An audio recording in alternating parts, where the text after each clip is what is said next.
אנחנו במלחמה ואנחנו ננצח בה.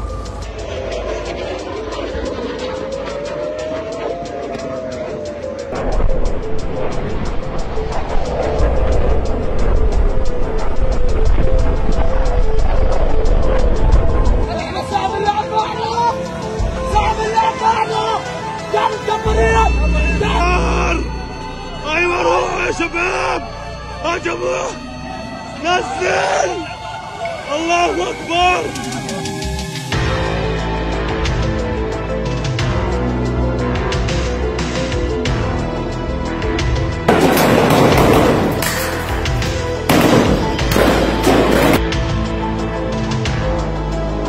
יואו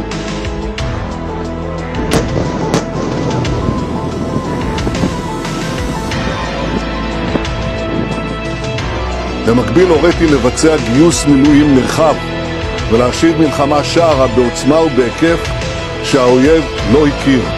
האויב ישלם מחיר שהוא לא ידע מותו. אנחנו במלחמה ואנחנו ננצח בה. The people of Israel are under attack, orchestrated by a terrorist organization, Hamas. In this moment of tragedy, I want to say to them and to the world and to terrorists everywhere, the United States stands with Israel. We will not ever fail to have their back. We'll make sure that they have the help their citizens need and they can continue to defend themselves.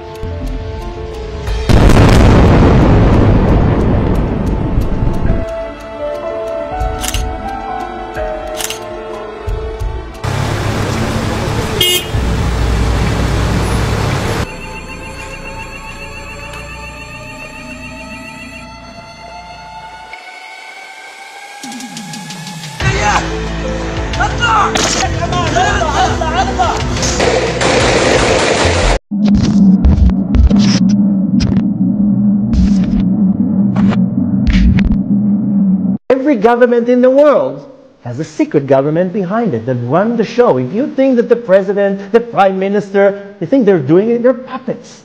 100% puppets.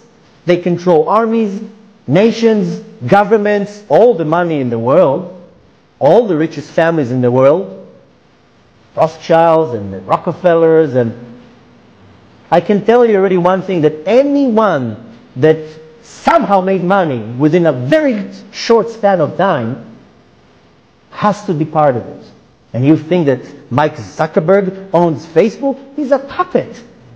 Facebook was created for their manipulation.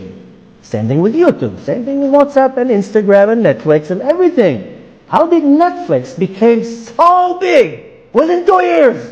Only with the power of the ultimate endless money of the world. And it's much more than that. World War I was designed by them. World War II, designed by them. Federal Reserve, which people think belongs to the American government. Doesn't belong to the government even. It's a private organization. NASA, CIA, the assassination of JFK, who was the first one who ever talked about it, got a bullet in his head. And needless to say, the attack on the Twin Towers, it wasn't Bin Laden. It was all one big agenda because they needed to go to Afghanistan. You know why? To put pipes in the sea. It's all one big show. We're being fooled and millions of Americans are cheering. We're going to a war against terror. No, you've been fooled. And you think it's different in Israel?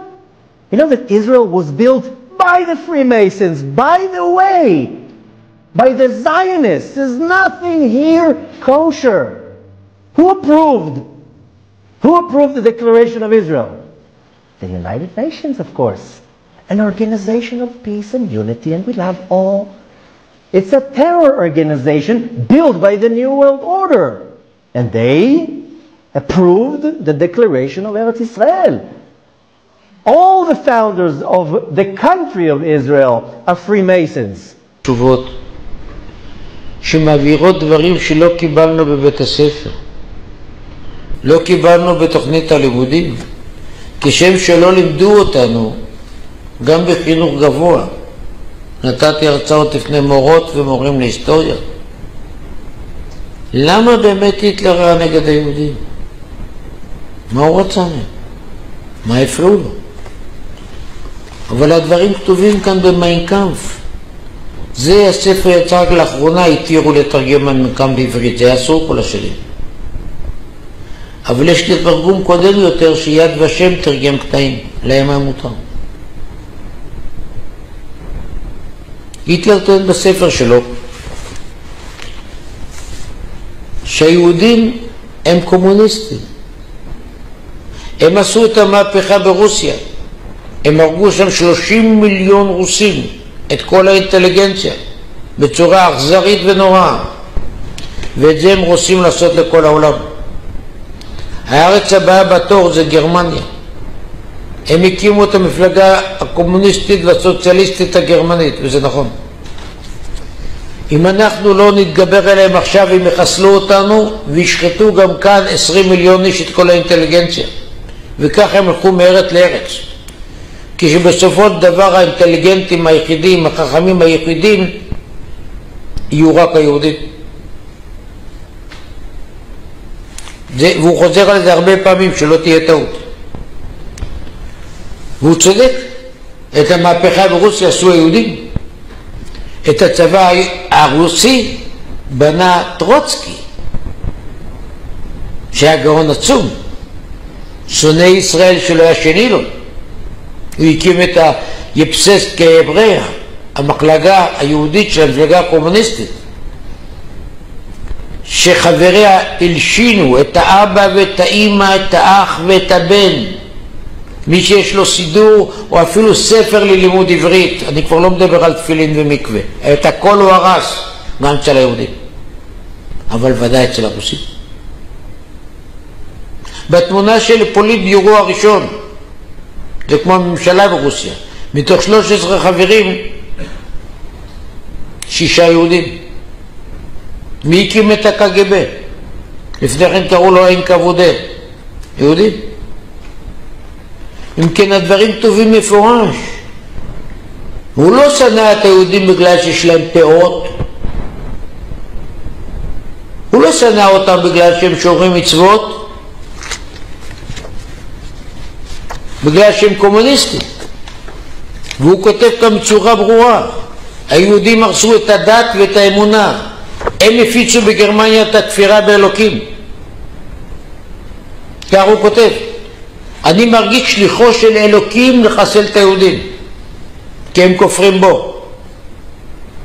את זה הוא כותב כאן. אתם מבינים עכשיו למה הוא לומדים את זה בית ספר? כי מי כותב את תוכניות הלימודים? אותם שמאלנים.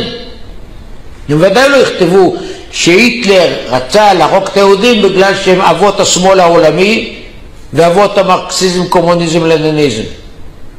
אבל את זה הוא כותב. הרסו את כל הערכים, הרעילו את כל הספרות והתיאטרון. מי זה אותם? יהודים שומרי תורה ומצוות הרעילו את התיאטרון הגרמני? מתוך 9 עיתונים גדולים בגרמניה 7 היו של יהודים. Qu'est-ce qui s'est passé?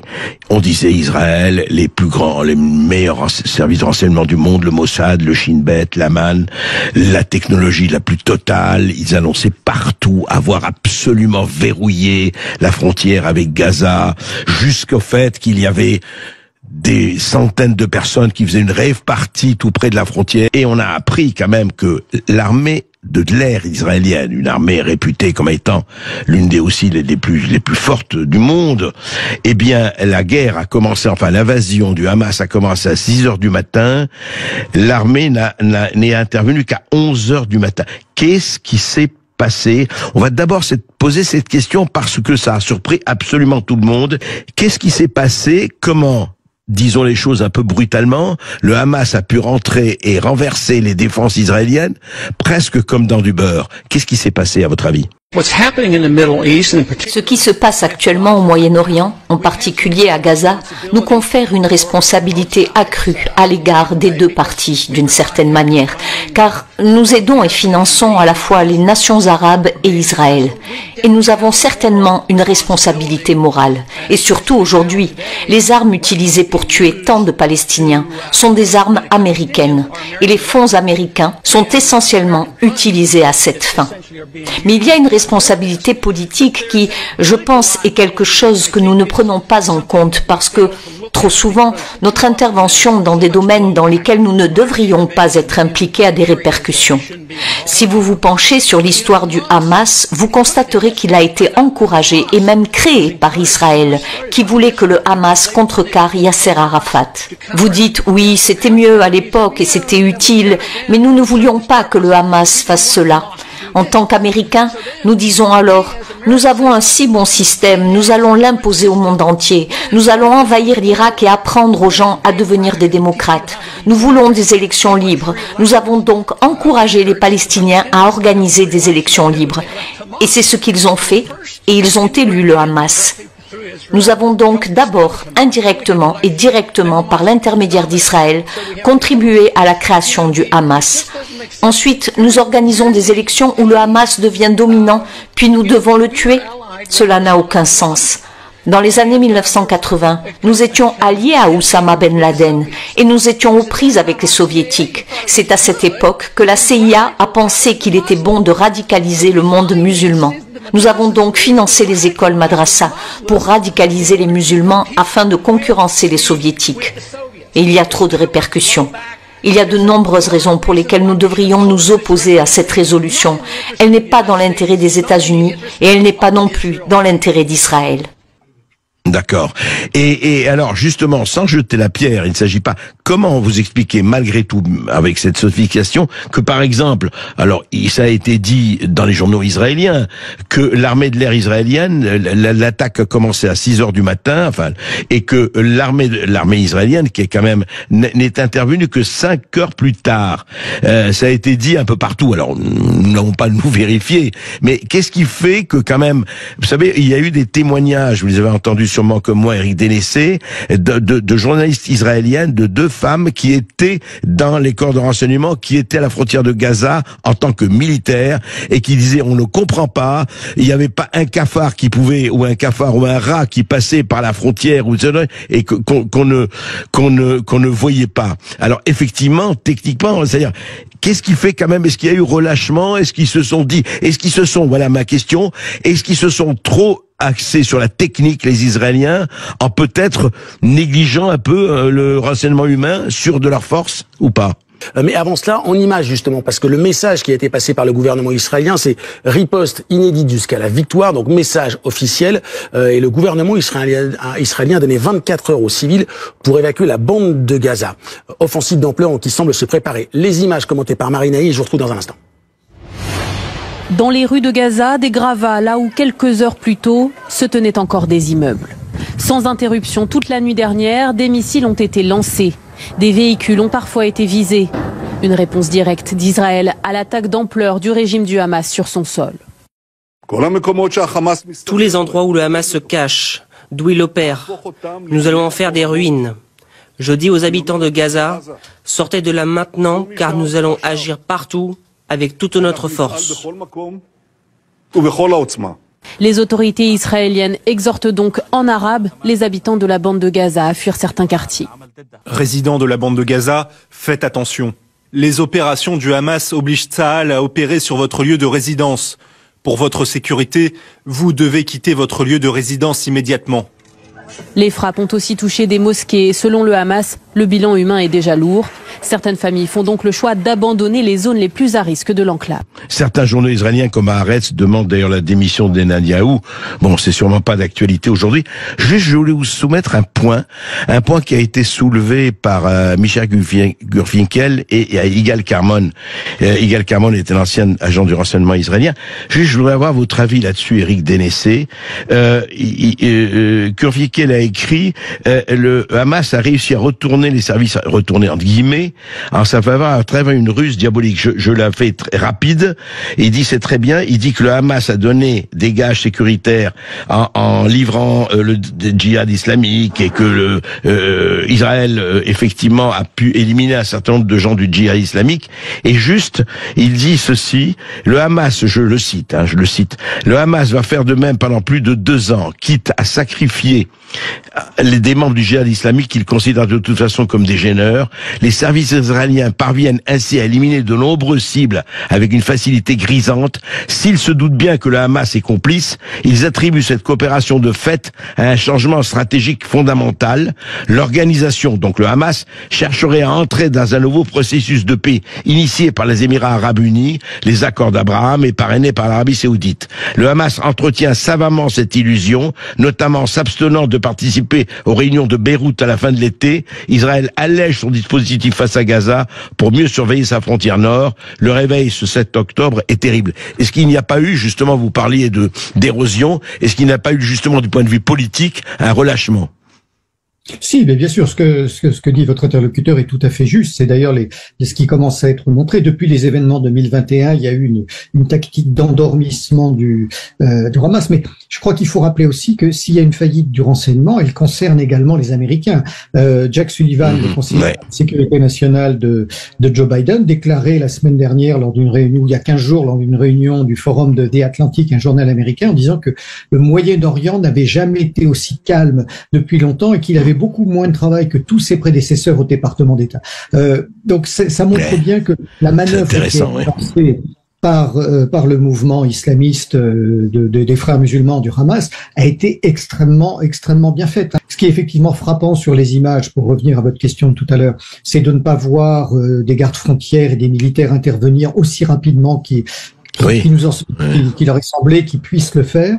Et puis, c'est le nombre de morts, parce que le nombre de morts qui risque malheureusement encore de croître est en proportion 10 fois supérieur à ce qu'ont connu les Américains le 11 septembre. 3000 morts pour 320 millions d'habitants d'un côté, et là, on est bientôt à 1 millier de morts pour un pays qui compte environ 10 millions d'habitants. C'est un choc, c'est un septembre terrible. Je crois qu'il faut être extrêmement clair. On est sur le fil du rasoir. Il est indispensable d'éliminer le Hamas, qui est un groupe terroriste avec lequel il est impossible de négocier. All right. Yumna, please.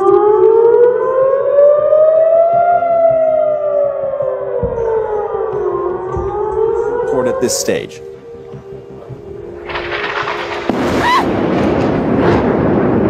All right.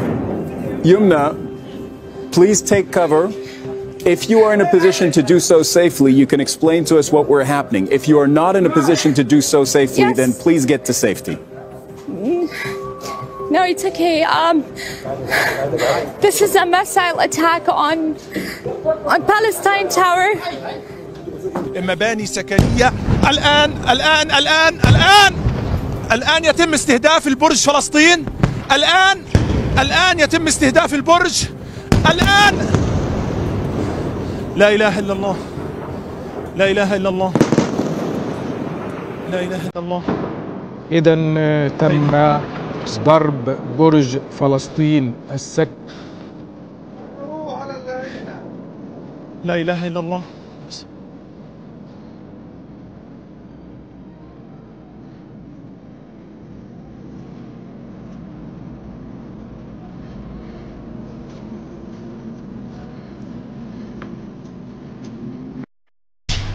Golda Meir, Premier ministre d'Israël, déclarait le 8 mars 1969 « Comment pourrions-nous rendre les territoires occupés? Il n'y a jamais rien eu de tel, puisque les Palestiniens n'ont jamais existé. » On se frotte les yeux. On essaye de se déboucher les oreilles en disant c'est pas possible, j'ai mal entendu. C'est la négation d'une réalité. Voilà quelle est la chutzpah juive. Vous savez ce que ça veut dire, le culot. Étant clairement entendu que rien ne sera fait qui puisse porter atteinte ni aux droits civiques et religieux des collectivités non juives existant en Palestine, ni aux droits et au statut politique dont les Juifs jouissent dans tout autre pays. Lorsque nous aurons colonisé le pays, il ne restera plus aux Arabes que de tourner en rond comme des cafards drogués dans une bouteille.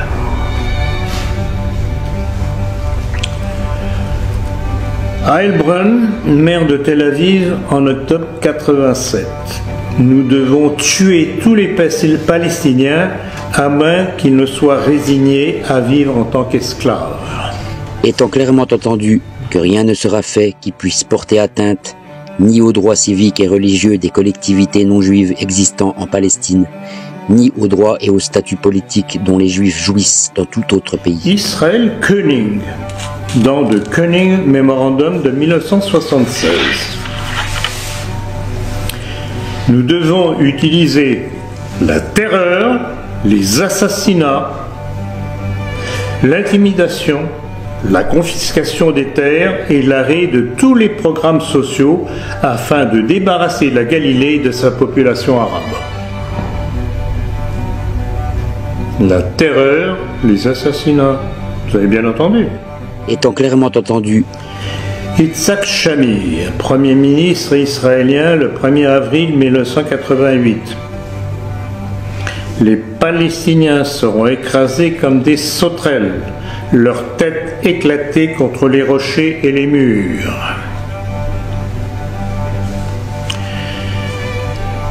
Et pour couronner ces citations,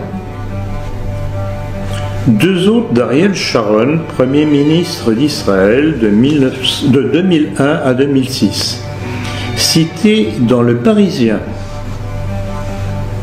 Écoutez bien.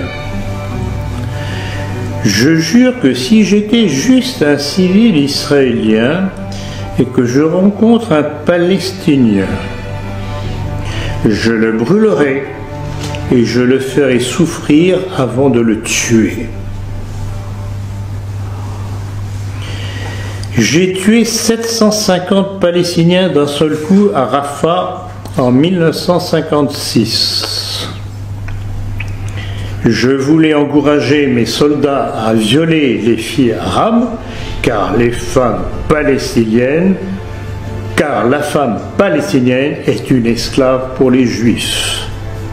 Et nous leur faisons de toute façon ce que nous voulons, et personne ne nous dit ce que nous devons faire, mais nous disons aux autres ce qu'ils doivent faire. Je ne connais pas cette chose appelée principes internationaux. Je jure que je brûlerai tout enfant palestinien qui sera né dans ce secteur. La femme palestinienne et son enfant est plus dangereuse que l'homme parce que l'existence des enfants palestiniens implique que des générations continueront, mais l'homme cause un danger plus limité. Vous avez bien intériorisé ces déclarations ?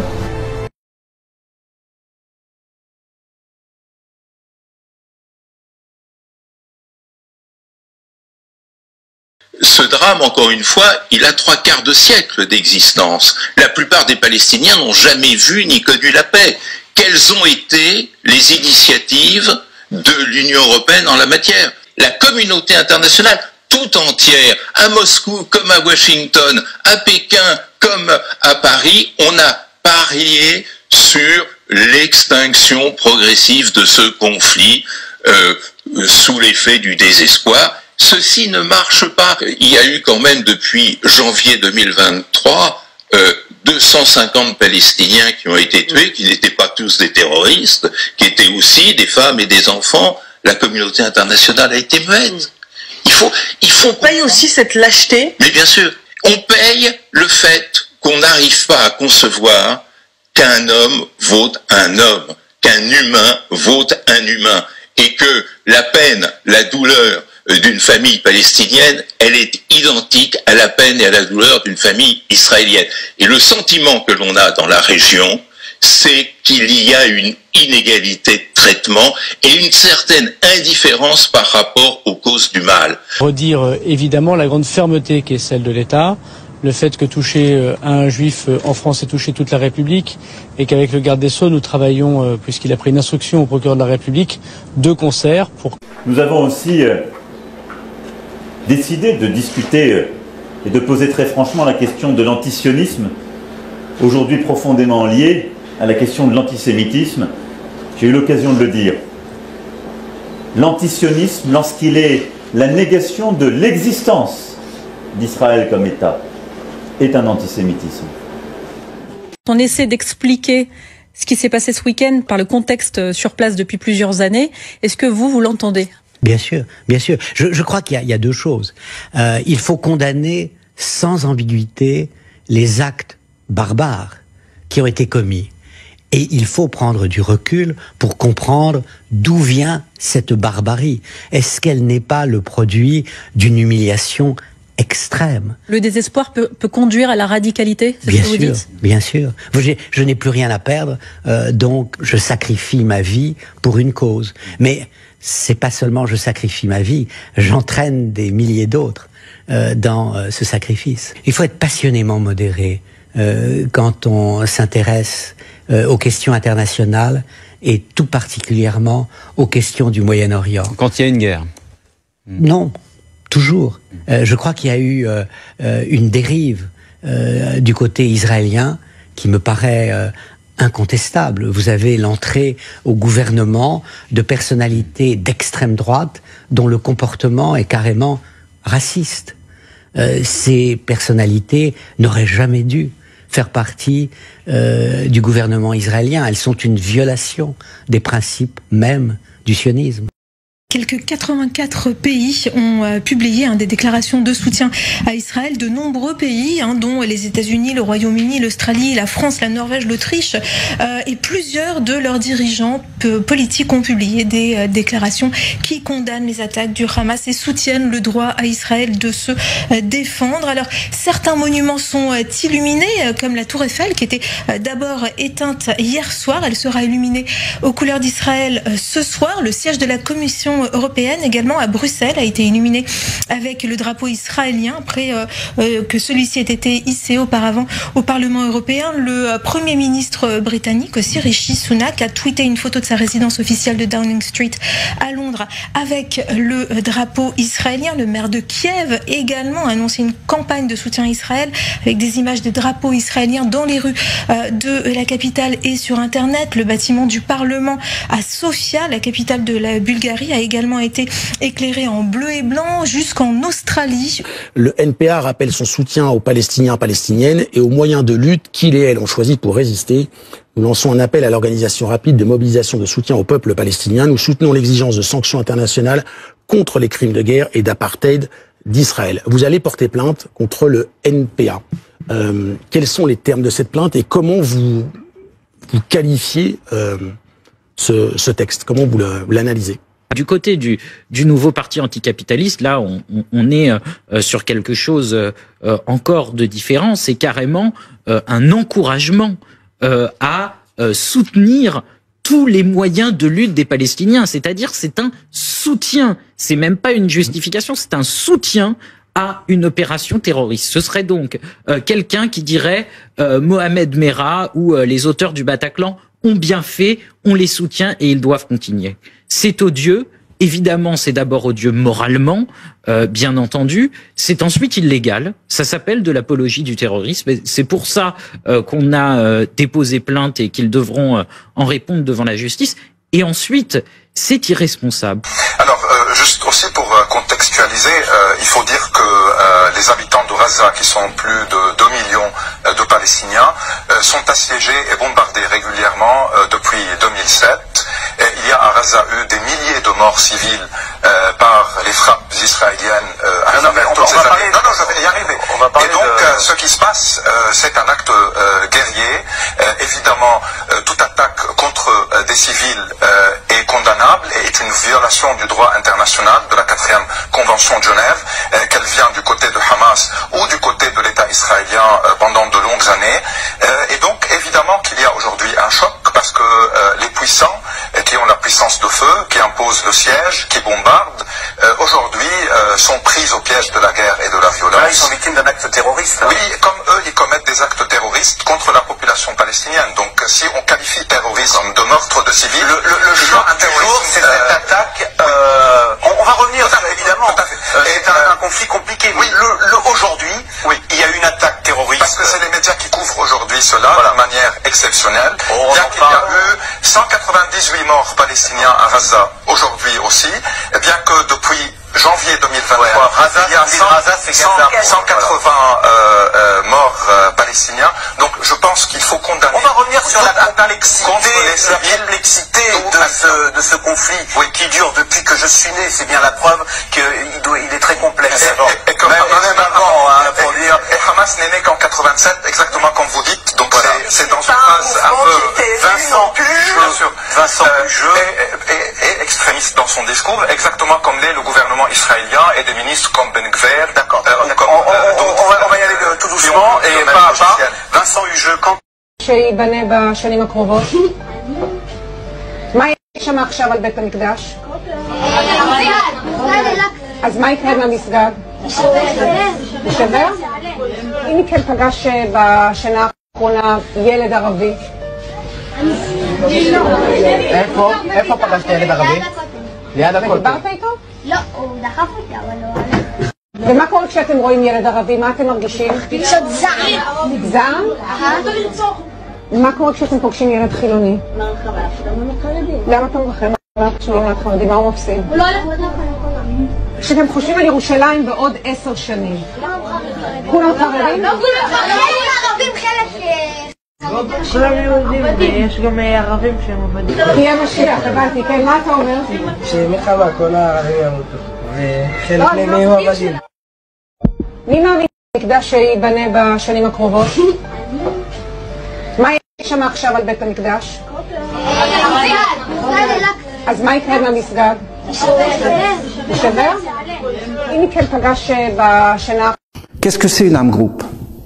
Une âme groupe, par exemple les vaches, les chiens, eh bien ils ont tous les mêmes caractéristiques. Et ils n'ont plus de vie après la mort. Ils en ont une, hein. Ils retournent à l'âme groupe, mais ils ne sont plus individualisés. Tous les êtres vont penser pareil. Tous les êtres vont manger pareil. Tous les êtres vont avoir les mêmes concepts.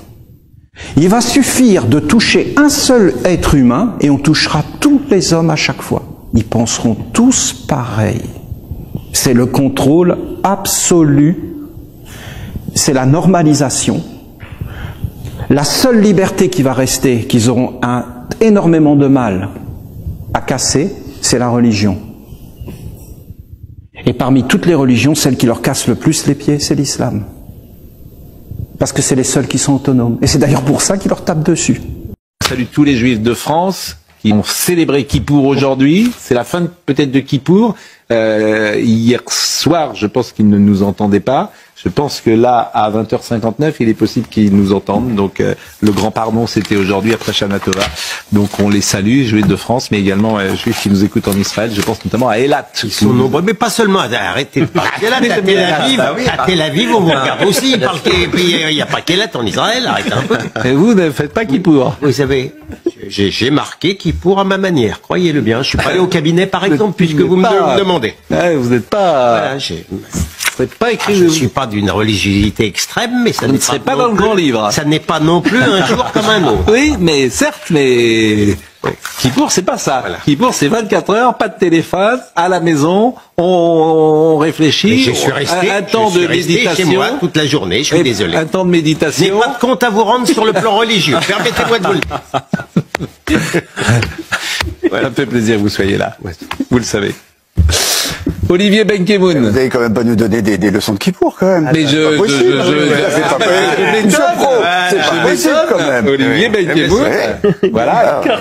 L'important, c'est qu'on soit là ce soir. On se sacrifie, on se fait engueuler, en plus. Personnellement, quand à Pâques, j'ai une attitude différente de vous. Mais ça regarde votre conscience. Bon, on se retrouve pour le meilleur de l'info. Il y a beaucoup d'actu, il y a beaucoup de thèmes. Et on est un peu en retard. Oui.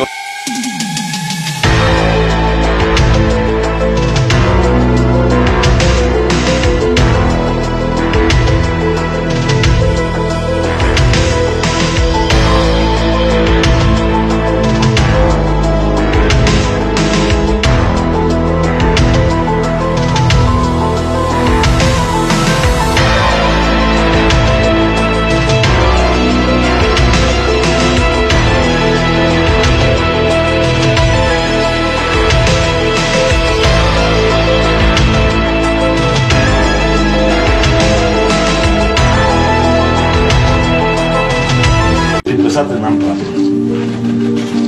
Так, дуже дякую. А що не секрет?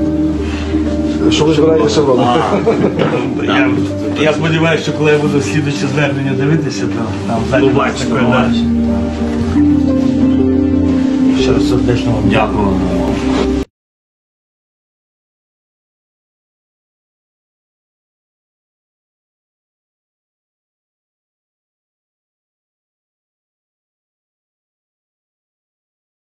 Position de Bill Gates et consorts, hein, de tous ces gens, Soros et compagnie, c'est ne plus se chauffer, c'est-à-dire empêcher les gens de se chauffer en hiver. Ah bon, voilà. Ah bon. Alors ça, c'est du 4 septembre. Hein. Je vous fais la liste de tout ce que vous n'aurez pas le droit de faire. Ou voilà. Écoutez bien. Alors, cessez d'utiliser votre cheminée. Remplacez votre cuisinière à gaz par une électrique. Remplacez votre chauffe-eau à gaz par une électrique. Remplacez votre chauffage au gaz par une électrique, remplacer la voiture essence par une électrique, ne plus vous déplacer sans raison valable, ne plus se chauffer l'hiver. Je vous arrête. Oui. Vous mettez ne plus se déplacer sans raison valable. Bienvenue en URSS, puisque en URSS il y avait un passeport intérieur. Exactement, un passeport intérieur, ben c'est ce qu'on a eu avec le vaccin. Je vous rappelle. Oui, bien sûr. Le pass vaccinal, c'est quoi? Ben c'est ça. Hein, on vous empêchait de prendre l'avion si vous n'aviez pas votre passe. Ben voilà, c'est un passeport intérieur. Alors, ne plus vous chauffer l'hiver pour ne pas contribuer au réchauffement climatique, ne faire que 2 déplacements en avion pour vos loisirs, et ensuite vous obliger à vous peser avant de monter dans l'avion, ne plus trop faire d'enfants. Ne plus manger de viande pour ne pas contribuer toujours au réchauffement climatique de Monsieur Gates. Manger des insectes pour stopper le réchauffement climatique. Limiter vos dépenses en fonction de votre empreinte carbone. Et donc, ça arrive, hein. Sur la carte d'identité, sur la carte de crédit, il y aura aussi également votre dépense empreinte carbone. Exactement. Obtenir un pass vaccinal permanent. Obtenir la nouvelle carte d'identité de Bill Gates. On va à la version chinoise, hein. Oui, oui. Le crédit social. Crédit social. C'est complètement. D'ailleurs, Davos, Klaus Schwab, c'est son truc, hein. Il est à fond dedans. Hein.